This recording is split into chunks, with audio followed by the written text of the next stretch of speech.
Bonjour, alors on se retrouve dans une nouvelle vidéo pour parler des périmètres d'une figure en grandeur et mesure. Là vous dites, mais plaît-il maîtresse, qu'est-ce que c'est? Alors je vais vous expliquer. Alors tout simplement, quand on calcule le périmètre d'une figure, on va calculer la longueur de son contour. Je vous ai fait une petite illustration, je sais que mes dessins vous manquent. Alors vous avez une figure quelconque.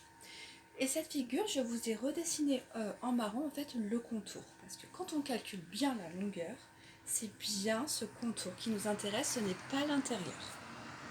Petit focus.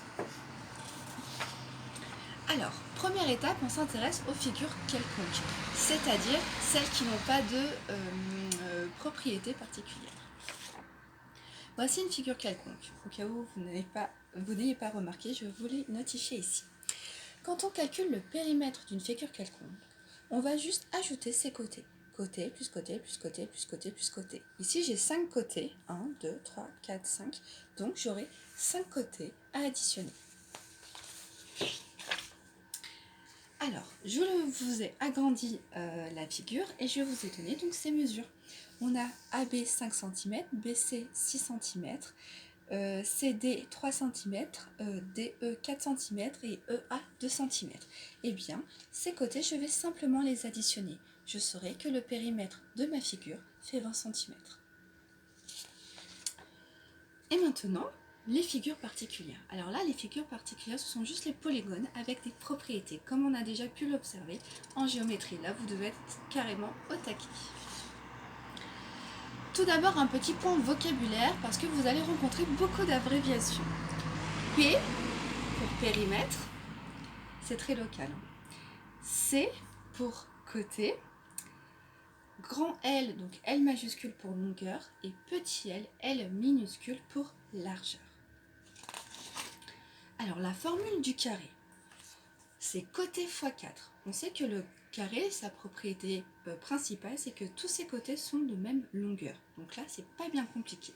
Ce que je vais faire, c'est que j'ai dessiné un carré, je lui ai donné pour mesure 6 cm de côté, et je sais que AB égale BC égale CD égale DA, et donc tous les côtés sont égaux à 6 cm. Alors je vais avoir pour mise en œuvre de ma formule, périmètre égale 6, c'est-à-dire mon côté de 6 cm, fois 4, puisque j'ai 4 côtés. Et donc mon périmètre est égal à 24 cm. On continue. Pour la formule du rectangle, vous allez avoir périmètre est égal, entre parenthèses, et ça c'est très important parce que ça marque la priorité, la longueur plus la largeur fois 2. Pourquoi? Parce qu'on va avoir la longueur AB et la largeur BC, et c'est répété 2 fois pour fermer votre rectangle. La longueur, j'ai choisi 6 cm, la largeur, j'ai choisi 3 cm, ce qui donne 6 pour la longueur, plus 3 pour la largeur, fois 2. On a bien 9, je fais bien mon calcul en priorité parce qu'il y a les parenthèses, fois 2, ce qui me donne pour périmètre, pour mon rectangle, 18 cm.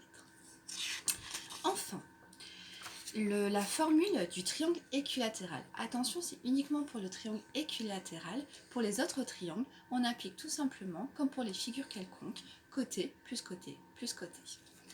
Ici, je vais avoir côté x 3.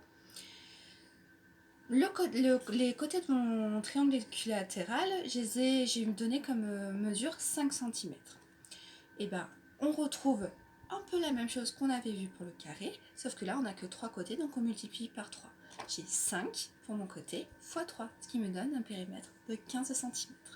Voilà, c'est fini pour la vidéo sur les périmètres.